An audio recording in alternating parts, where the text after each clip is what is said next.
on? Welcome back to another hour with Crowder with me, your host Crowder. Like, share, subscribe, and comment. If you're already a subscriber, go ahead and ding the bell so that you can get all of my latest podcast interviews every Tuesday. Today, we got yet another game, another good-ass guest, Jay Price. What up, Jay? What up? What up? Do you prefer Jay or Jaylen? Most people call me Jay. Yeah, it's that little government name shit. Ain't that the craziest thing? Black people, we just be like, don't call me by my government. Like, yeah, and the government already got our government. Already. That's some crazy ass shit. Well, I know you from, of course, researching. You're the host of Dallas Ebonix. Right. But tell the audience a little bit about yourself and why you decided to start up Dallas Ebonix. Okay, so, yeah, like you say, my name Jay Price. Dallas Ebonix was just something I wanted to do because I started researching a lot of black history and really starting to understand myself. And once I kind of got into the knowledge of who I was as far as, black history, then I tried to take that information to a lot of my partners, and they didn't really want to hear it, you know what I'm saying, because it was kind of left from what they was maybe comfortable with. And so I just felt like I had so much information that I was learning, I really wanted to get it out to whoever it is that might be interested in it, you know what I'm saying. And so that's just what I did, and, some people gravitated towards it. Yeah, I see a lot of your Instagram posts. I'm not sure that I have you on Facebook. I don't think so. But I seen a lot of your posts, and a lot of your posts surrounds black issues in the community, blacks' plights, and stuff like that. Why did you choose to go that route? Because I ended up going to college. You know what I'm saying? I went to a PWI, and being out there, I began to see how white people were able to get along with each other and do business with each other. And it was a lot of things. I didn't really understand how bad the black community was until I went to a white one. You know what I'm saying? And once I began to see how they interact with each other, it kind of made me feel like some kind of way, like, why don't we get along like this? And why don't we do business with each other like this? And so it just kind of made sense. Like, I really want us as black people to understand the value that we have and the power that we have. And I just felt like we weren't really being educated, because a lot of the information I was seeing was politically correct. It was a lot of, heavily Democratic influenced information. And so I really wanted some unfiltered content specifically talking to us. And I figured if wasn't nobody else going to do it, I was going to do it. And you've rightfully done it for how many months now? It's been like about 6 months since I've been doing this. 6 months. And I get on your lives, and I've went back and seen a lot of your content, and I resonate with a lot of it because you're absolutely right. Black people are programmed to be democratic. We're programmed to be democratic. It could be somebody sitting up there trying to give us water, and we thirsted in a hole, and here it is. Democrats will say, "Oh, don't take that water, even though you're thirsty. Go ahead and take the sand, because this sand is for black people." And the Republicans is like, "Hey, we got water," and I just don't understand that about black people, how they can be so controlled to be with a party that has not done anything for them for years on end. Well, a lot of people don't want to hear this, but the reality of it is a lot of our people have been brainwashed. You know what I'm saying? We've been conditioned to look at ourselves as Americans instead of who we originally was. But our original identity was stripped from us. And so all we had was the American identity. And so it makes it difficult for us to really break away from that, because of the whole civil rights culture that we've been living in, we just kind of accepted us as being quote unquote Americans. But in reality, that's not what we are. The Constitution has nothing to do with us. And I feel like it would be much more beneficial to us going forward if we disidentify as African Americans, which don't even exist. From what I understand, Jesse Jackson made that word up in the 80s. It really ain't a real term, you know what I'm saying? So I feel like it would be more beneficial for us if we break away from the whole American identity and identify more so with our own culture and what it is that we feel is appropriate for us. But we're going to have to, as a collective, come together and decide what it is that we think we should do. But we just so divided, we ain't done that yet. It's very important that you brought that up because that's the same way that I feel. Greek American doesn't exist. Right. White American doesn't exist. Right. Mexican American doesn't exist. Right. It's only African American. You don't even have that on the form. Like when you go fill out a employment form, it doesn't say Mexican American, right. Indian American. It say Indian. It say it'll say Hispanic. White. Yeah, Hispanic. They still have ties to their culture. The only one that you'll see is African American on there. Right. But and that's what made me start realizing that, okay, what is this about? Why is nothing else something else American? Why are we the only one that's singled out? Well, you got to understand, our label is quote-unquote politically correct anyway. Like, it's not really real. They just call us that because they think that that's what we accept. You know what I'm saying? But if we really wanted to be 100, a lot of those other quote-unquote nationalities that we see on these employment forms are just labels that was made by white men somewhere up north. Like, we don't really have to subscribe to whatever labels that they give us, but we choose to because, like I say, our identity has been taken from us. You know, so we just go with whatever label they give us, but that's not who we are. And I think that's a lot of my message is just making us understand we have to elevate our conscience. We have to elevate our mindset from this American mind that we have and really get back into what we originally was before we came here. For real. So, that's how I feel too. Like, why? And I see us going a little bit back into it, but I see us going, we went down the road and we took a left. Because it's, okay, so spirituality. Everybody knows that things like voodoo and magic and everything is originated from the Egyptians. Okay, and then I see us worshiping that, and I'm just like, that's cool, but these other cultures don't necessarily work. Like, if you're not into that whole like magic shit for evil, if you into magic for evil, okay, whatever, do you, bro? But these other cultures, they still realize that there's a God, and they know that this shit that's here is just our culture of living. So why is it that black people now we're going down the right path with spirituality, getting back to our roots, getting back to knowing what we did to survive before there was doctors and grocery stores and all of this stuff that makes us dependent on the government. But we started to worship these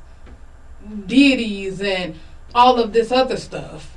Well, it depends on, okay, well, if you're talking about Egyptian deities, I don't know too much about that, but I do know that for black people, because our identity has been stripped from us, we tend to cling to anything that we feel is relevant to us. I've seen black people talking about that they into the Scottish culture, you know what I'm saying, wearing the little quilts and all that other stuff. So because we don't have an identity, anything is attractive to us. So we have to go out of our way to do the research to figure out who we was. And a lot of us just aren't doing that. You know, we tend to cling to anything that we feel is appealing to us, especially white deities, you know what I mean? Even though a lot of the white deities were black anyway, but I heard that the priests in the Vatican, in the basement of the Vatican, they have a black statue. I heard that too. That's crazy. I heard that too. Real talk. And I not only heard that, I heard they have a lot of artifacts that belong to quote unquote the children of Israel way back in the day. So I wouldn't necessarily be surprised about that, because who else would have any real reason to have any of our artifacts? Like, where's all the black wealth? Like, we're not just inherently poor like this. Like, we had stuff, you know, so who else would have our stuff other than the Europeans or the Romans? Like, who else would have our stuff? We know the Romans had a lot of affiliations in the land of Israel way back in the day. Who else would have our stuff? But we don't even have the power to be stepping to the Vatican and saying anything about it, you know, so it is what it is. But yeah, I've heard that they have a lot of our stuff, not just the Romans, but the Turkish And a lot of them other countries over there that in their museums and stuff that have our artifacts that they just don't tell us about. Did you know that a museum isn't even considered a museum unless they have ancient African artifacts? I didn't know that. Mm-hmm. That's crazy. Yeah. I wouldn't doubt it, but that's crazy. Yeah, you can't even deem yourself a museum unless you have our shit in your museum, which is crazy. I mean, they infatuated with us. You know what I'm saying? So I wouldn't doubt it. We was a little bit on the political realm. I want to ask you about what is your perspective about state capitol riot? Was that state capitol? What happened the other day? Yeah, was that state capitol? Correct me if I'm wrong. No, it was the state capitol. I guess the national capitol. I don't know. Yeah, because a lot of people been getting online like a lot of it wasn't this, it was this. Like, but it's the Capitol Hill, just Capitol. Yeah, we grown. We know what happened. Yeah, we know what happened. So in my opinion, and some people might disagree with me. I just feel like that black people tend to ride with the Democrats so hard that we have a problem with the quote-unquote Trump supporters. Our problem with the Trump supporters is whatever the Democrats decided our problem with them should be. And I feel like we need to start looking at things through our own perspective. I don't think that the Trump supporters have that much of a problem with black people like the Democrats make it seem. Because in reality, black people aren't united, and we don't even really use the power that we have to do much. So why would the Trump supporters, who have a whole bunch of white power, really care about us that much? It just seemed like they have an issue with the government for a whole separate reason. So I think that black people need to identify that reason and, distance ourselves from their beef with their government. But what I do think that their issue is they are battling against, quote unquote, the globalist agenda. You know what I'm saying? And what we don't really talk about that too much, but in reality, there is a much bigger and more powerful and more immediate threat to white power than black power. You know what I'm saying? And that's the globalist agenda. And this globalist agenda is spearheaded by the Jews and by a lot of other people that we don't talk about in the community. But I feel like, in my opinion, the Democrats are ushering in this new order, and the Trump supporters, quote unquote, understand what's going on because they actually have power and they use their power. You know what I'm saying? And so they see and easily identify when their power is in jeopardy. You know what I'm saying? And so they're starting to see that the government is coming against them and their power. And so what they're doing is they're exercising what they feel is their right, to protest and agitate and, let their voices be heard. As black people, that ain't got nothing to do with us. I know we feel like they're racist and this and that, but in reality, bro, a lot of people are racist. We don't have to get so wrapped up in our feelings because they feel some kind of way about us. What we need to be doing is focusing on ourselves, organizing ourselves, and figuring out what we need to be doing to get our communities in line and letting them fight each other on their own. That don't have nothing to do with us. See, this is my problem with the whole thing, is that they're comparing and contrasting that, okay, well, if BLM did that, we'd be shot. and then Trump supporters is saying whenever BLM went down there, tore up all that shit and everything, oh, well, if we did that, y'all would call us racist. The whole thing is, y'all fighting the same fight. That part. Y'all fighting the same fight. I was just going to say and honestly, I commend those Trump supporters a little bit more than I commend the BLM, because you know what? They took it to their front door. That part. We at government. Yeah, though. Was ready for whatever. Yeah, we at government though, nigga.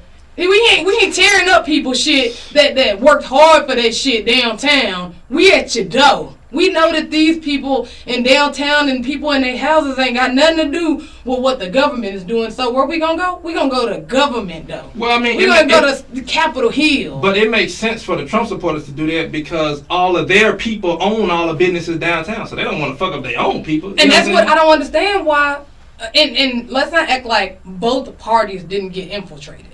Both parties got infiltrated. I do not think for a second. Infiltrated by what? Infiltrated by whatever government psyop team that discredits anything that anybody has plight against the globalist agenda. Mm-hmm. I can see that. Because, like, okay, so I don't think I went to one of those protests. Mm-hmm. And most of the people down there were peaceful. Mm-hmm. They wanted peace. They wanted to exercise their First Amendment. That was it. It was a couple knuckleheads down there that was tearing up people's shit, but instantly we stopped them. Hey, don't do that. We're peacefully protesting. That's it. And I've been downtown and I've seen them putting bricks because I work at night. So I see a space where there's no bricks at first and then a random construction team comes in and plays some bricks. Social engineering. Right. But we know what that engineering experiment. Yeah. So, and then, so if you're going to say that about Black Lives Matter, you got to say the same thing about this Trump rally. They got infiltrated. Well, and I'm not capping for either one. I think both of them are stupid, honestly, to protest about something that they're not going to change. Just because you go out there with a couple of signs, they ain't changing that shit. You got to fucking go off in there and make some fucking noise, yo. Well, I mean, in black people's defense, marching and protesting did give us a certain amount of progress back in the 50s and the 60s. So I understand that. No. What gave us some power was economic power. We stopped getting on their buses. We stopped spending money with them. Nah, but that didn't necessarily do much because I feel like, in my opinion, the white people strategically gave Martin Luther King the whole integration concept because they knew, probably thinking maybe more forward than him, in my opinion, they knew, yeah, we can give them integration. White people not going to like it, but we can destroy a lot of their economic power by doing that. So we'll give them that. But I think I wasn't born back then. So I guess I could say I feel like they wanted the integration to be, some kind of happy-go-lucky, everybody is the same, we're all equal kind of thing. But the powers that be didn't look at it like that. They looked at it like this is an opportunity for us to integrate blacks into our stuff. But we're not going to their stuff. You know what I'm saying? We're going to integrate them into our stuff, and that'll in turn destroy a lot of their economics. And then when Martin Luther King started recognizing that, that's when they killed him. You know what I'm saying? So yeah, but I think that ended up happening after they figured out our buying power. They knew that a lot of black people didn't have cars, so what were we taking? The bus. Right. Ain't no grocery stores where we at. The only thing is farms. I mean, it take a season to grow something. Mm-hmm. So we got to go to grocery stores. We didn't own no grocery stores. Or we probably did, but not probably a lot. So but the point is, once they recognized our buying power, how much buying power black people actually have, and we stopped riding them buses, they said, oh man, look how low our sales got for the buses. Now let's give them what they want, but if we can kill two birds with one stone, we'll give them what they want so that we can get their money back, and we'll stifle out the things that they actually do have in our in their community. Like, yeah, you got a grocery store, but now if we say that you can go to a white grocery store, then you're gonna come there because what do people want? Just as a people, we always want something we can't have. It's always in the reach. That's why girls go after boys that have girlfriends already. We'll rather be the side chick type shit because it's just something that we can't have, and then we'll know that they have a boyfriend, and then we'll be surprised when they cheat on us type shit. Yeah. But it's something about the human mind that wants something that you can't have. So all these years of saying white water fountain, white only cafes, white only pies. Now you saying I can actually go in here and buy a pie and sit in here and not have to go through the back door? Cool, I'm down with that. Yeah, but I think a lot of that came from slavery too. Us being so degraded for so long, we really wanted to feel as though we were the same. We put, and this ain't no disrespect to those that was back then, but I think, in my opinion, a lot of us put our value in white people's hands, and we gave them the power to determine what we were worth. And so once they gave us the right to, integrate with them, we felt like we had really accomplished something as far as morally. you know, and so I guess maybe that, but well, I can say the fight wasn't necessarily over after that because we still had a lot of groups that was doing their thing. You know, we had the Black Panthers and we had a lot of other, you know, Black Power groups that was doing their thing, and even the gangs. You know, people don't know the gangs was really derived from the Black Panthers, the Crips and the Bloods, and all that stuff. And not even just that, the GDs and the BDs, you know, growth and development. We was doing a lot of things. Yeah, I was about to say, what, like, that's like Crip, everybody like, Crip walking or whatever, and they think it's some gang thing, but it really actually stands for something. Yeah, like community resolution and progress. Thank you. Know, and so, and blood is, from what I understand, brotherly love overrides all depression. So we had real organizations. But you know how white folks do. They come in, they criminalize, they demonize, and then they turn society against them. Yeah, but they infiltrate first. That's what I'm saying. Like, this is the same thing they've been doing from day one. But we in a beautiful position right now because we see they don't have no new tricks. They've been doing the same tricks for a long time. Yeah, but the thing is, a lot of people are still falling for them. Because we don't have that sense of commitment to each other. We're so divided as a people. It's not that hard to recognize the bullshit. I'm just a regular dude from Dallas. It's easy to recognize the bullshit. The difficult part is getting your peers that are quote unquote sleep to recognize the bullshit so that way we can come together. We don't have that sense of commitment to each other, which makes it so much easier to disenfranchise us and, you know, for racism to affect us. Other cultures they can't really do them the way that they do us because they're united. Until we unite, not necessarily on a monolithic mindset, but just with a common agenda. Until we unite, like we really can't do anything. And I don't have the answers to how we can do that. You know what I'm saying? Like, I don't know. Yeah, I think it's something that we'll have to see in the next lifetime. Not that I like believe next generation. Yeah, the next generation. Yeah, I think that's something that we are building right now. We're building the foundation for that because a lot of people are waking up to the government bullshit and the stage psyops and, you know, just the tricks that the government play on our mind. That, I'm sorry, but when I went to that protest, it was everybody out there. What protest did you go to? Like a Black Lives Matter protest when George Floyd. George Floyd? Okay, yeah, George Floyd. I seen white people out there. I seen Mexican people out there. I seen black people out there. And you're still going to tell me that this world is completely racist?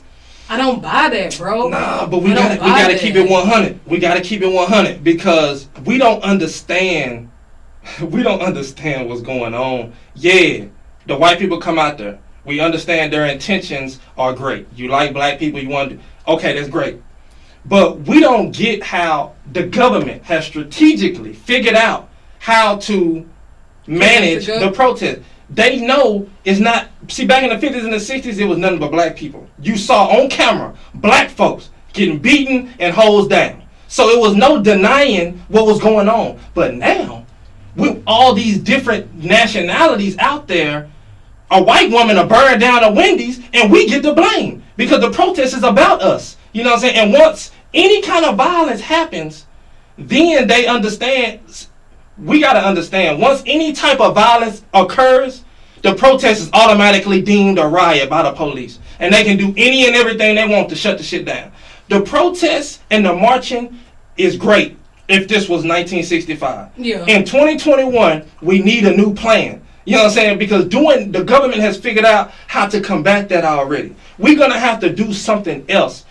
This is no longer a fight for civil rights. That's over with, bro. We got the right to vote. We can drink at white water fountains. We can open up business. Okay, that's great. We need a plan for economic power.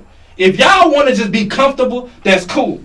But there's a difference between being comfortable and being free. Yeah. If y'all want to be free, we're going to need economic power. And the only way to get economic power is to be unapologetically for ourselves. But black people, for some reason, have a problem being unapologetically for ourselves because we have been convinced by white America that that's somehow racist. Yet they do everything for themselves. You know what I'm saying? They need something. They need a resource. They need whatever they need. They do it by themselves. America does everything by themselves.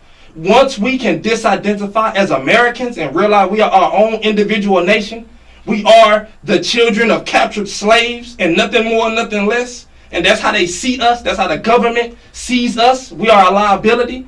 Once we can realize that, it'll be easier for us to come together and say, okay, we need our own individual nation. We are our own individual people, and we need our own individual economics.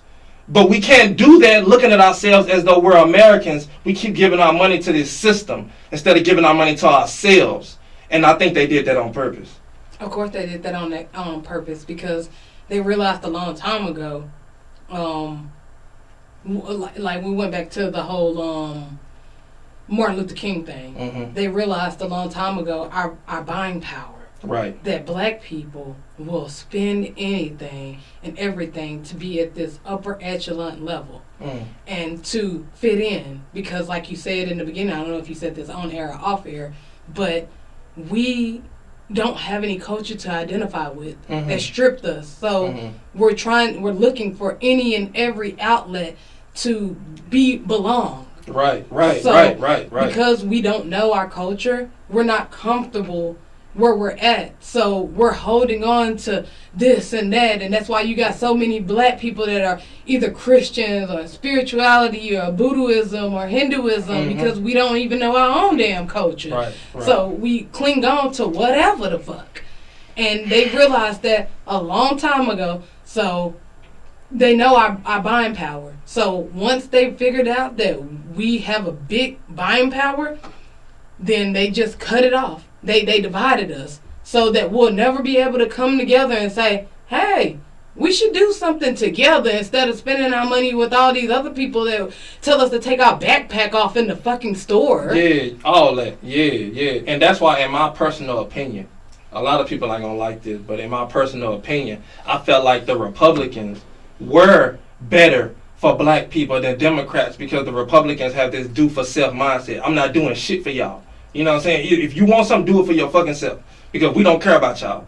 That mindset was beneficial to us as far as economics. But I understand why black people would cling more to the Democratic Party because they're more inclusive. They speak to you a little nicer. And, you know, we seem to be emotionally responsive to the word racism. So it's a little easier for us to cling to the Democrats. But, you know, in reality, we need to really just be focused on ourselves. You know what I'm saying? We need to be focused on ourselves. Do you feel like it was staged? That's What? a lot of rumored things going around, and allegedly this was a staged psyop. Talking about the Capitol riots? Yeah. I thought that at first. To trigger black people. I thought that at first, but I still think it. In reality, I mean, if they really wanted to kill us all, they could do it like in a lot of different ways like they're doing now. As far as with the food that we eat, you know, the death that they promote through our music. You know what I'm saying? It's a lot of positive rappers out here. It's a lot of positive rappers, but they promote the ignorant niggas. You know what I'm saying? So if they really wanted to kill us all, I mean, they could do. What country gonna say something about that? You know what I'm saying? So I don't know why they would set us up. Like, they just wanted to kill us, they do it. The reason why they won't kill us all out front is because, like I said in just a little while ago, there's actually white people that like us. There's actually Mexican people that like us. And once you get a huge group of white people that like black people... but that don't necessarily matter because the powers that be don't care about white folks or black folks. Yeah, but the powers that be is very small. And they're very powerful. Yeah, and they're very powerful, but they're only powerful because of mind control. Once you... That's a powerful tool. Yeah, yeah, it is. But it's more of us than them. So once they start killing all black people for no odd reason... Like they're doing. Yeah, people, but they're doing it strategically because they're pushing music. I see what you're saying. Yeah, they're pushing music. They're pushing food. They're pushing this illusion that this is how black people are. Right. The same thing that Hitler did. Right. Propaganda. Right. This is how Jews are, and we're better off without them. So now they're doing the same trick with black people. This is how black people are. They're all gangsters. They all kill each other, and we're better off without them. Right. So it's a strategic move. You just can't go and kill somebody here in 2021 or back then when that all that shit was happening with the George Floyd. You can't go and kill somebody just for no fucking reason. Okay, but my question is, why not? Yeah, why not? Like who gonna tell America anything? But this is chess, not checkers. Checkers would be killing us all off. But if the powers to be is very fucking small, okay, like say it in this analogy. A bully. Okay, he's bigger, he's taller, he's in a grade more than you, But if you and your third grader little friends fight this fifth grader, that fifth grader gonna lose. It don't matter how bigger you are, whatever, or how much strength you got. You get 3 small little niggas on you fighting you, you gonna lose. I mean, yeah, I can see what you're saying, but in reality, that would only be relevant if we was all fighting with our hands. You know what I'm saying? We the only ones fighting with our hands. They not fighting with their hands. You know what I'm saying? Even if you fought with guns. I mean, if it's a small portion of people, and I understand what you're saying, with mind control, because they have brainwashed people to think that these people are this way or whatever, even if you just take the race out of it. Lower and middle class people are this way. And we are the rich and wealthy and famous, and we deserve to live and have the better shit. But that's a small portion. There's more middle class and poor people than it is rich people out here. Right. So if you turn around and just start killing out people and treating them any old type of way, the bigger portion of people that live in America, let's just put it in America, is gonna start saying that, hey, this ain't fucking right, and I don't give a fuck if they is black or white or whatever.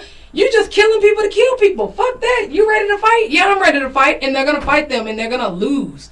That's why they don't want us together. They don't want the white people and the black people to combine. They don't want Mexican people and black people to combine. That's why they say labels like Mexican and black and white. Oh, you woke. Yeah, see, what we don't understand is that actually happened before. In 1681 with the Bacon's Rebellion, black people and white people... Bacon's Rebellion? I'm sorry. The Bacon's Rebellion was something that happened way back in the day, in 1681, where they weren't called black and white. They were called people of British descent and people of African descent that came together and wasn't with the fuck shit. You know what I'm saying? So they came against the power structure at that time. But white people, or the powers that be at that time, strategically created these labels of black, quote unquote, and white that, was able to, divide us. But they didn't give white people more privileges than blacks. What they did was they just took the privileges that everybody had away from black people, and then they labeled those people black. Because just being 100, if you look at our skin, we're not black. Like, this is not the color black. So why do they call us black? It's a label. It's not an actual thing. It doesn't exist. People back in the day were identified by their bloodline. You know what I'm saying? Whoever your daddy was, whatever country you came from, that was who you were. But America switched it up and decided to label people by their skin color, which is so what's the word? Not damn, I'm trying to think of the word. It's not circumstantial, but shit, I don't know. It lost me, but they gave us these labels in order to divide us, and that division has just spread, and it continues now. And what we see with the white folks storming the Capitol, I've been seeing black people mock them and make fun of them and all that shit, because, that's how we do. But we have to understand that they are going against the same enemy that we have. Exactly. But we don't know it's our enemy because we've been conditioned to believe they're our enemy because they have more resources than us. Man, we have the same enemy. And if we would just put our differences aside, we know they've terrorized us for a long time. We know that they've been responsible for a lot of the shit that we done went through. We understand all that. But what I'm saying is that the powers that be are more so responsible than individual acts of racism. Like, for example, Dylan Roof was a problem. But the bigger problem than Dylan Roof would be what happened to Ahmaud Arbery when he got murdered, and the DA didn't say a damn thing about it for 2 months straight until everybody started talking about it. The problem is the power. You feel me? It's not the individual people that is the problem. That's an issue that we can deal with, but the issue that we haven't been able to deal with is the power behind those people. And that power that's behind those people also has an enemy, which is another power that we don't talk about. And that power is who they're fighting against. We have to understand that power doesn't give a damn about us. And we are at the bottom of the totem pole. You know what I'm saying? So we're going to have to come together at this point. It's no longer about civil rights. It's about survival. Exactly. It's about cultural, economic, and physical survival. And so once we come into that fact, once we can accept that fact, it's easier for us to figure out how we need to go forward. Yeah. You said a lot of good ass gems, because a lot of people do think that, and that's why I say, like, my girlfriend, she's like this liberal type of person, and I'm like, no, like, low key, like I said in the beginning, I kind of respect them damn Trump supporters. They took it to their door. Yeah, they about that action. Yeah, they were about that action, even if it is staged or whatever. They took it to their front door, and I'm telling her that, like, bro, you don't even realize that that's what y'all should have been doing. BLM should have been at their front door. Not necessarily, because, you know, number one, we don't understand the real enemy, and number two, that would have been a suicide mission. Like, I don't think that's smart for any of us to be running up there and doing that. Listen, I'm tired. It got to start somewhere. It got to start somewhere. They have to. They have brainwashed us so much down that we scared to do anything. We scared to fight. We scared to do this. We go try to mess with those Italian kids up there in New York.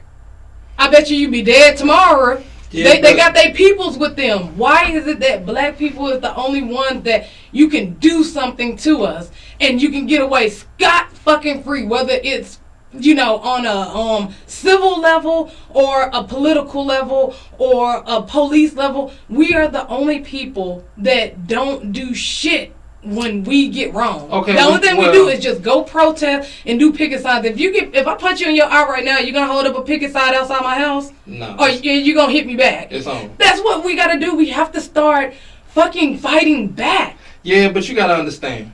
There's two things come to my mind. Number one, we don't have a judicial system just for black people where we can implement some kind of punishment for these people.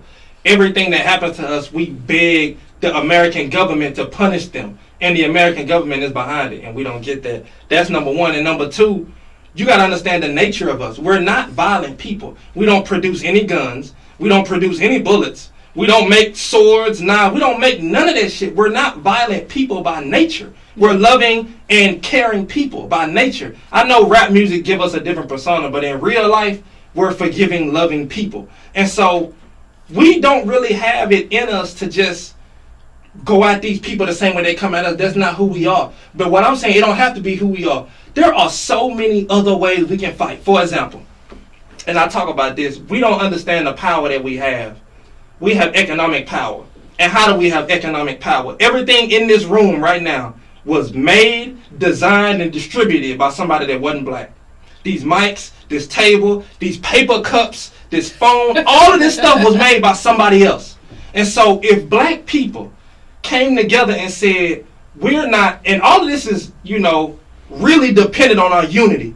But if we was to come together and say, we're not buying none of that shit no more, or, you know, we say, I'm going to start, instead of making t-shirts like all of us want to do, all of us can't sell Nike fits, bro. You know what I'm saying? If we want to come together and do some new shit, I'm going to make microphones. I'm going to make headphones. I'm going to make, you know, studio equipment, or whatever the case might be. We could dismantle the system overnight just by, we don't understand, like, the economic power that we have. We gross over $1 trillion a year. Yeah. From what I understand, we are the richest black nation on earth.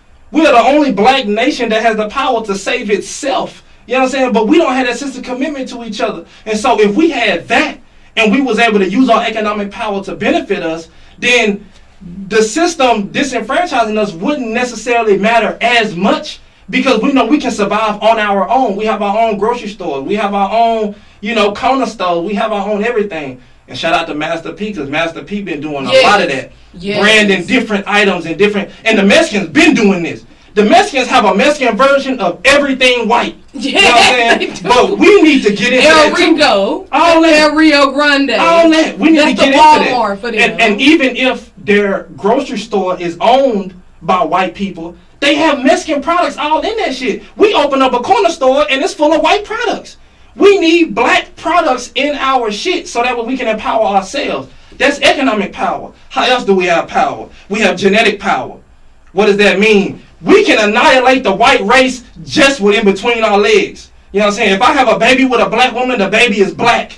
And the white power knows that. You know what I'm saying? And I know they push the whole multiculturalism in order to, inadvertently wash out our race, and we know that. But in reality, because they're more than us, yeah, we might not be able to do that, but we understand we have power. They don't like when white women get with black men because it takes away their numbers, and a lot of us don't know. White people have been dying faster than they've been being born since 2015, and that's facts, and you can Google it. White people their race has been declining in numbers because they aren't, number one, they're not having kids. Number two, the iniquity of their whole race and their whole existence is just catching up to them. You know what I'm saying? So we have to understand that they know that. Why do you think they come at the Mexicans so hard? Out of nowhere. Out of nowhere, they just started, we got to get rid of these men, they murderers and rapists. Why is that? Because Mexicans are fucking. Mexicans be 15, 16 with kids already, and they doing their thing. White folks aren't doing that. They wait until they 30 to have kids. They wait until they get out of college. We are fucking.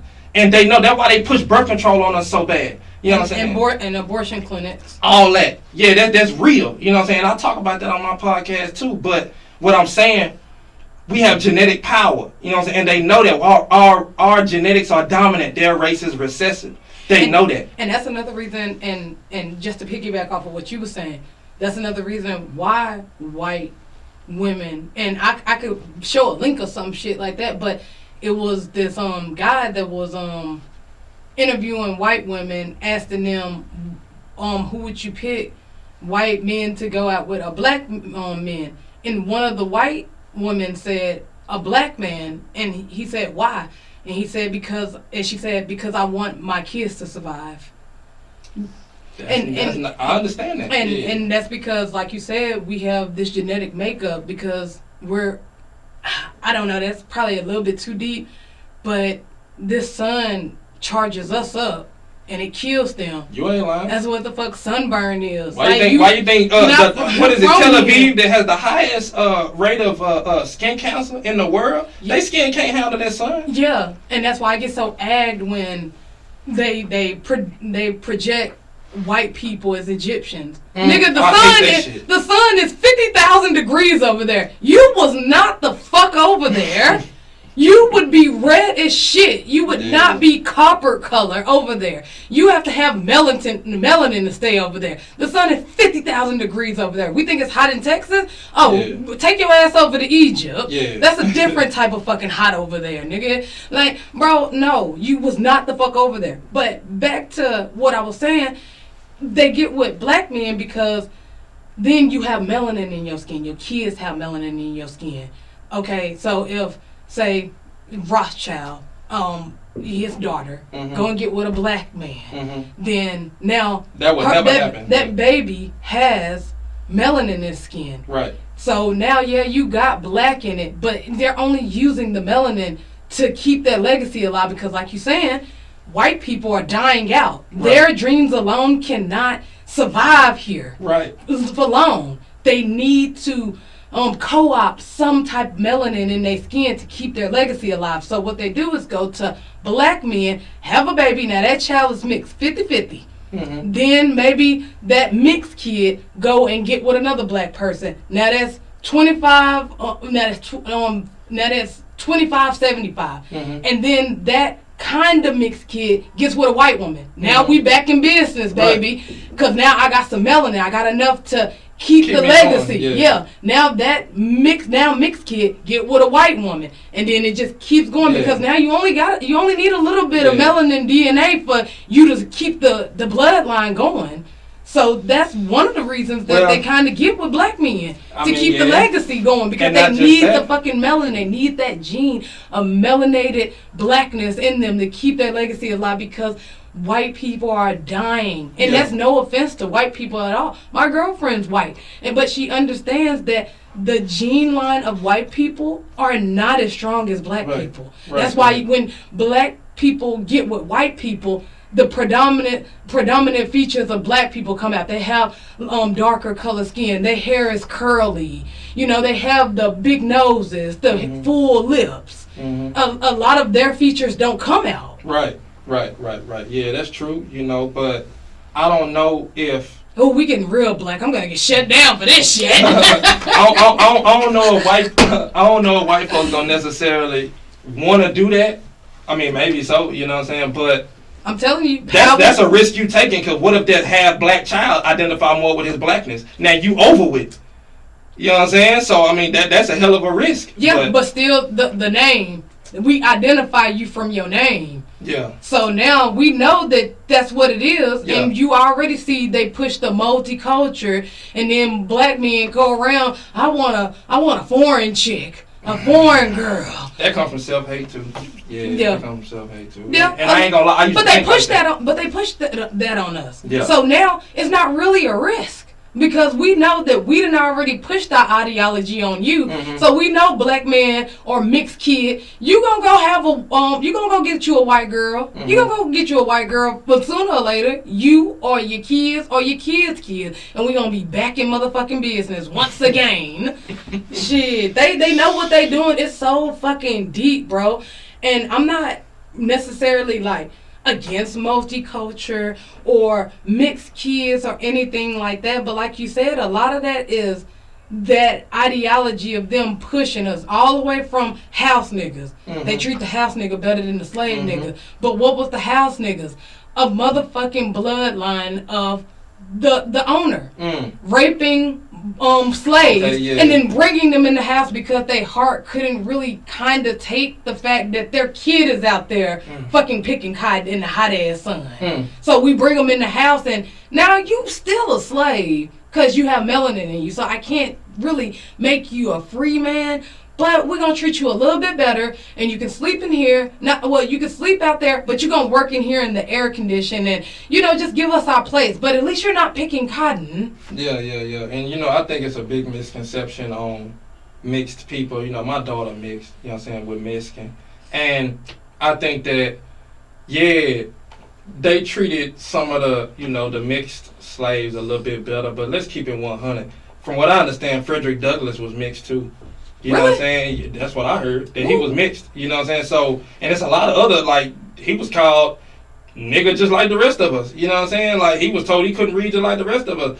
I don't know why we have this stigma in our community that mixed people, because I got a mixed daughter. So from what I see, a lot of people that aren't black consider mixed kids black. And black people don't. You know what I'm saying? I don't, black people look at mixed kids like they're mixed. And everybody else, they're just black kids. You know what I'm saying? So I don't know why we had that element in our community, but it's really the Willie Lynch thing that we back in the day they seen these people like the mixed kids as not black because they're getting treated a little bit better. Because I don't give a fuck what you say. Being in the house serving white folks is way fucking better than picking cotton from sun up to sundown. It depends on your perspective. Man, yeah, if you're talking about are you still a slave? Yes, you are. Yeah. But would I rather be a slave in the house with the air conditioning and just serving white folks food? Or would I rather be a slave outside picking cotton and getting my ass whipped when I ain't pick enough because my bag weighs a little bit less than the person above me, ahead of me that weighed in? I mean, with the knowledge I have now, I'd rather be outside. Because it seems like the mental bondage that comes from being inside is way worse than being outside. Inside you actually feel like you're a part of the family, even though you're not. Outside, you're not. You know what I'm saying? So the mental change that come from being in the house is, I think, a lot more damaging than it is being outside. It is because it's easy for me to say that because I ain't a slave. Well, it is because first of all, it's a psychological thing. Like you said, I feel like I'm a part of the family. But don't get it twisted. You still a slave, and I still whoop your ass when you bring me the wrong spoon to eat soup in. I still will. It's like that you're not necessarily better than the slaves outside, but that you get treated a lot better than they do. You're not getting your ass whipped when you're bringing cotton in and it don't weigh a certain amount. And you are in the house, and then they push this ideology because somebody said it best, a mixed girl or a light skin tone black woman is the poor black man's white woman, because they still have the features of a black woman, like the fat ass, the titties, the full lips, the pretty ass damn hair, but they're still light enough, because the misconception, I think it's a real big misconception, honestly. I don't think that black men run to white women because it's a sign of wealth. I really think that that's the agenda that they push, and that's why all these elite celebrities go get them a white girl. I don't think that it's something that black men do. It's too many black men that I've met that be like, oh, look at that fine chocolate, that piece of chocolate right there. Yeah. And I think that they just see women.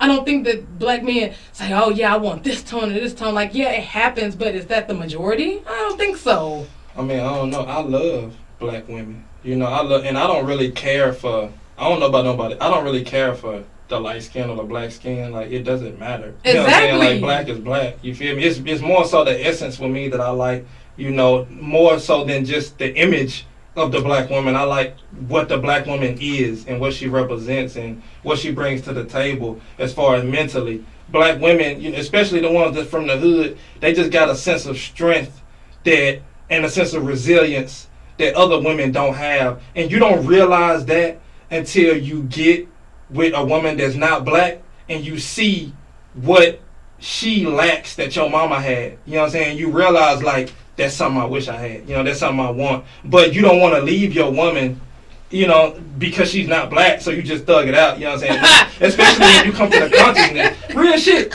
You know what I'm saying? Real shit. Thug it out. Yeah, you just thug it out. She's white and I'm eating pea salad, but hey, right. It is what it is. You know what I'm saying? But I love my sisters. You know what I'm saying? I love black women. Real shit. So, you talked a little bit about economics, and you say that you don't have all the answers, but what are some of the things that we can do to start creating that economic power for the next generation? Because honestly, I don't think that we'll see it this generation. But like I said, we getting woke. We starting to realize what's going on, this economic power that we hold. Well, I think the most important thing is we got to diversify our interests. You know what I'm saying? And it's so much that goes into that. We got to diversify our interests because a lot of these kids are growing up and they just want to be rappers. You know what I'm saying? They want to be rappers because the rappers are the only ones that got money and live in the hood. And we have so many of our best and our brightest that go and get a degree, or they open them a business and come into some money, open them a business, and they take all their skills and talents to the suburbs. We gotta stop doing that, bro. Bring all the things that you learned that would have got you out the hood. Use those skills to build up the hood, and we can diversify some of these kids' interests. I've seen black people, like, when you just look them up on the internet, that's doing that's into tech and that's into some business things that we not necessarily up on, like as far as vending machines, or you might be into art or whatever you might be into. We got to diversify our interests, but these kids don't understand what else is out there because the only ones that they grow up seeing are rappers. Everybody else leave. You know what I'm saying? We got to stop doing that. I understand the whole concept of you don't want to be robbed, you don't want to get killed, you got bad blood in the streets, all that, blah, blah, blah. I get that. And that's something you got to work out with your God. You know what I'm saying? But in real life, we need people in the ghetto that are progressive. Y'all gotta stop getting all this knowledge and getting all this money and leaving the ghetto and then having this whole I made it, you should have made it too mindset. You just gotta work hard. Keep it 100, bro. White people don't leave white neighborhoods when they get successful. You know what I'm saying? They stay there. Yeah, but that's because white people don't be sitting up there. It's already a nice neighborhood. Why would I leave? But I mean, it's just unfortunate, but keep it 100. We gotta build up. This what we got. Exactly. Our neighborhoods ain't great. We understand it's dope heads everywhere. We get that, but I mean, y'all want to keep crying about it, or y'all want to fix the shit? You know what I'm saying? If y'all really want to do something and empower black people, not just go and do something for yourself and your family, that's cool. But if you for example, come up in the ghetto, and you go to college, by the grace of God, you make it out and you go to college and you become a doctor and you go and get a job in Richardson, you know what I'm saying, and you work at a hospital now and you a whole doctor, first black doctor at that hospital. That's powerful. That's great. How do we benefit from that at all? We don't. You and your family benefit from that. But if y'all want to empower black people, take your skills, to the ghetto, you know what I'm saying, and do something in the hood, not just for the hood, but do it in the hood. So the kids that's getting out of school don't just see crackheads every day. I used to see crackheads smoking crack at the bus stop. You know what I'm saying? I'm talking about in 2000s, smoking crack at the bus stop. This was normal. Police raiding houses across the street from the bus stop. This is normal. We don't see any positive and progressive people here. And so if y'all want to empower us and y'all want to really get into economics and building up this community, bring those resources to the hood. Stop opening up businesses in Richardson. That's full of businesses over there. They have plenty of businesses in Carrollton. Stop going over there. Put your business in the ghetto and watch how other black people, just on the strength that you black and you cared about us, watch how we support you and we protect you. But, you know, a lot of us that's doing that ain't from the hood, so we don't understand the people that's over there. We just understand what the TV show us. We don't know, you know what I'm saying? So we really gotta, you know, stop leaving, bro, and build up the community. That's honestly a good point, because a lot of, and I ain't talking about, and just another thing, like, stop fucking giving to charities. That part. Fucking stop giving to charities. Half of them charities, when you research them charities, they only be getting a small percentage to the cause, and then they pocket the fucking rest. That's why these fucking charities are still in business. If you were giving away most of your money, why are you driving a Benz? The Red Cross, all that. Yeah, all them, and then showing like sympathy fucking videos. Yeah, this is it for only 10 cents a day. Oh, they love showing us. And it's like a poor African kid and shit, and I'm just like, stop doing that. Y'all already got fucking dinged. You already know that you're not putting that money back in fucking Africa or wherever the fuck you are, and you're still here in America. You just went to Africa to go take these photo ops and then came back to America. Yep. And now, and everybody think, well, it's just 10 cents. No, do 10 cents times 3 billion. 10 cents times 300 million people. That's $30 million. How much of that going to Africa? 1,000. And that was to buy shoes that they made. And then they said, okay, well, bye, you guys. And see, from what I understand, and this is, I can't say too much about this because I ain't did much research, but I seen this video. I don't know the credibility of the video, but the information in it was interesting. He said it was a white man talking about Africa, and you know how the resources are in Africa. And from what I heard, the diamonds in Africa literally grow out the ground. Like, you can go through the desert in Africa and find diamonds in the sand. You know what I'm saying? But that's from what I heard. And so, to my understanding, they, you know, the powers that be, whoever that might be, they want Africa to be poor so they can get those resources at dirt cheap prices. You know what I'm saying? But in reality, Africa doesn't have to be poor if y'all got this stuff growing out the earth. But from what I understand is that the leaders are just so money hungry that they sell off, you know, the power, quote unquote, of their country to these foreign interests to benefit themselves. And the people be the ones that get the ass end of the stick. And so and that's why I was so, you know, on the fence about, you know, when Ghana came out saying that they giving black people easy visas to go back to Africa. That was in 2018, talking about we'll give y'all voting rights and all this other shit. But what the hell we gonna do with voting rights? Like, bro, all this shit, why would I want voting rights, bro? I want power. Now, if y'all want to give us some land to be sovereign on, now we talking business. Yeah. But if y'all not trying to give us no land, and y'all not trying to give us, you know, power to, you know, be sovereign for ourselves, then why would I go over there? Africa is such a corrupt nation. Not all of Africa, but there are very corrupt parts of Africa. Some of the leadership over there is real money hungry. You know, why would I want to bring all my people over there for what? For voting rights? Nah, bro. You know what I'm saying? So, from what I understand, yeah, there's power over there, but I don't really see how that's necessarily beneficial to us when the powers that be already have a plan in place to keep Africa as poor as physically possible. So before we jump and run over there trying to save ourselves from these people, we got to understand the plight that's already going on over there. Yeah. Post-apartheid. It was this African guy. His name is Tobe. It's spelled Toby. Toby. Yeah, but it's pronounced Tobe.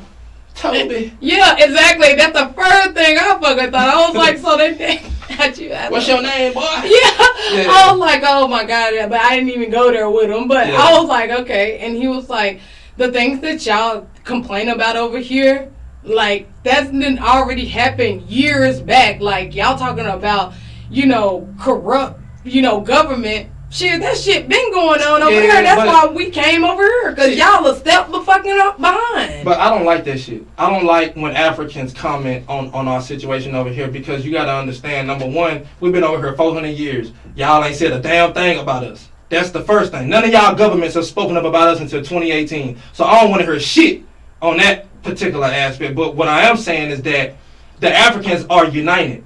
They didn't go through slavery. So they don't have... Their people weren't stripped of their culture like that. So their opinion of how easy it is for us to fix our problems is irrelevant, because y'all don't understand our plight. Y'all don't understand what we done been through. And so I feel like if we're going to do something for ourselves, we're going to have to do it by ourselves, outside of anybody else's opinion of us. Because I've seen a lot of negative comments from Africans, that have this whole, I came over here with nothing and I did this and this and that. How many foreigners have said that? How many times have we heard that? No, it's more so in the context of,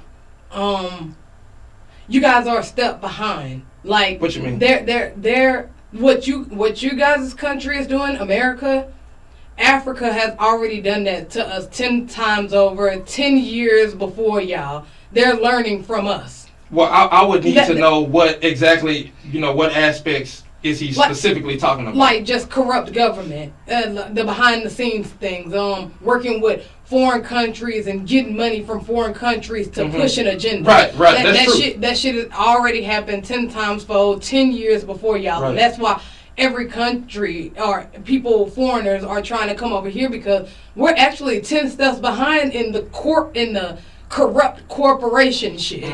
They've already been doing that in their countries, and it's already and we're on our way to that. So that's why they're like, nah, let me come over here to America. Well, I mean, we're already down. Doing that, I understand that. Okay, yeah. So it wasn't so much of like, because I was the same way about like you. Like, dude, you don't understand the shit that we've been through over here. Yeah. Y'all have a camaraderie over there. Y'all know what y'all roots are. Yeah. We don't. We're learning from the ground up. So you got to be patient with us. Right. We don't know, bro. Like, I would love to be over there and know who I actually am. And sometimes I get really emotional because I look at my girlfriend and she has German culture and she has, like, European culture, or I think she's Italian and German. And she has those roots still.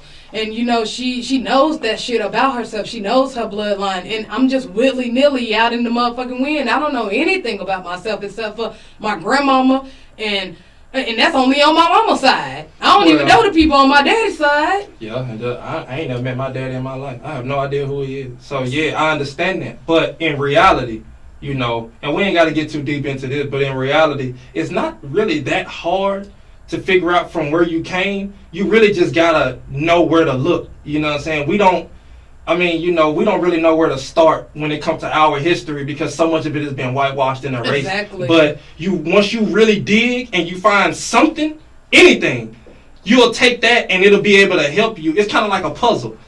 If you don't have no pieces, then you don't have no pieces. But if you have one piece, then it's easier to figure out what goes with it. You know what I'm saying? You can kind of piece things together based on that. And so once I found one information of our history, I was able to piece together a lot of different other pieces. But like I said, I don't want to get too deep because, it's probably going to turn somebody out. You know what I'm saying? But oh my God. Like, you got to stop being scared about turning motherfuckers out. No, because like it's deep and motherfucker try to fact check me. It's like, hey, bro, you got to do your own research. But I don't do that fucking fact check shit. We already know who the internet is ran by. Give me a book. That's what I told somebody. Give me the book. Give me the link to the book. I want to, because then I can research the author, what his agenda is, what he believe in.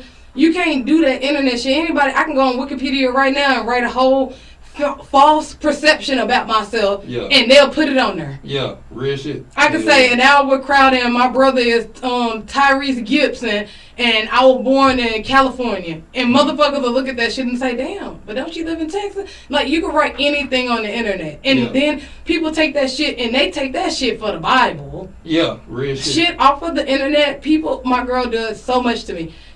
Because she's a liberal. So she'll, that's what this is what it says. But I can't find shit about what my beliefs is because it's against the global agenda. So they're not going to put that shit on the internet. I have to go watch YouTube videos and then you get fact checked about this. Okay, well, who the fuck is this guy? Right. I mean, it really is just, the Bible says to study to show yourself approved. Once you really get the information and you really know in your heart, like, I know what I'm talking about, it's a little easier to check people when they come at you with that type of shit. You know what I'm saying? But to do any of that, you're going to have to decolonize your mind. Black people have been so colonized, we don't even understand the depth that we have been colonized. Our entire existence from birth is wrapped in white culture. And so once you decolonize your mind and you get into more so where you came from, it's a little easier when people come at you with bullshit to hit them with the truth when you have facts to back that up, But the problem is that white culture discredits a lot of our factual sources. You know what I'm saying? The Bible is not credited because it's quote unquote religious. Any religious quote unquote book is automatically not credited. So we have to, not just religious books, but even with our own personal people that write books, like if you into like Ta-Nehisi Coates, or maybe if you into Message to the Black Man with Elijah Muhammad. It's a lot of other books. Message to the Millennials with Rizza Islam. It's a lot of books where you can get. Yeah, I ain't got it yet, but I'm trying to get it. I'm trying to get it, like real shit. But if you get into some of those books that have, real powerful information about who we are and the black plight, it's a little easier because, like I say, a lot of our credited sources are. Well, a lot of our sources are not credited by white America. You know what I'm saying? And so we are starting to create more sources, like for what I'm saying with Rizza Islam, Elijah Muhammad, Ta-Nehisi Coates. We in this last like 20, 30 years, we've gotten a lot more sources now, but we don't go after the knowledge because the knowledge isn't being presented to us. So that's why podcasts like this are so important to give our people a chance to elevate their conscience. So don't get so wrapped up into what your psychology book says or so wrapped up into what your teacher says. Look into your own information outside of this culture. Look into your own shit, you know what I'm saying? And then once you figure out what it is that you feel like you identify with or not, then you can present that with what you already know and figure out what's the bullshit and what's not. It's not that hard to figure out from whence you came, but you have to have that ambition to go find it. That's a very powerful note to end on. Yeah. Now I got a new motherfucking segment. Mm-hmm. A minute with Crowder with the 5 rapid questions. You want to participate? Yes, I do. Boom. Here we go. If you was in a real revolution, who you bringing with you, Huey P. Newton or Nat Turner? Huey P. Black Panthers or Nation of Islam if you was to fight in a war? The Nation. I like their mindset. Yes. Would you rather everyone jump off the ship coming over here into slavery or survive and suffer and fight for the future generation? Would I rather everybody jump off the ship and die? Or yeah, like coming over here, everybody's like, oh, well, you should have just jumped off the ship. Just we should have just died. So that's a trick. That's a trick question because it's not really a real answer. Like it's either death or survive with hardships. I mean, So which one of those would you do? Death or survive with hardships? Me personally, if I was on the boat, I don't know shit. I'll probably thug it out. I'll probably thug it out just on the strength. Like I ain't finna be no hoe. Like if y'all thugging it out, I'm finna thug it out. You know what I'm saying? Marry a woman with locks or afro? Afro. Keep the greeting a nigga because we redirected the energy, or do away with it altogether? I think if we're going to keep it, we got to keep it 1,000. We can't say we keeping it because we took the power away from it, but when a white person calls us a nigga, we get in our feelings. Is the power taken away or not? You know, so I would say, in just me personally, I would say keep it. Just on the strength is how we talk. But if we're going to keep it, when a white person call you a nigga, that word should not have the power that you say you took from it. You know what I'm saying? You shouldn't get so in your feelings when they call you that. Whether they call you that or not, they're going to look at you like that anyway. So don't get so in your feelings about that. Because, you know, a lot of them just be ignorant. They don't know what they're doing anyway. Boom. And there we go. Go ahead and shout out all of your social media platforms, streaming, where they can find you at, where they can get some of this riveting information from you for. All right. You can find me on YouTube at Dallas Ebonix with an X. That's DALLAS EBONIX. That's my YouTube. You can catch me. You can hit me up on Gmail. That's the fastest way to get a hold of me. DallasEbonix@gmail.com. If you send me an email, I know you square business. You know what I'm saying? So yeah, send me an email. Business as fuck. And you can find me on Instagram, Pleasant Grove J, spelled exactly how it sounds, Pleasant Grove J. Yeah, like I'm just real big on Black Power and elevating the conscience of our kids and elevating the minds of our people to get us to that next level. You know, so holla at me. Boom, and that's another great episode of An Hour with Crowder, and we out.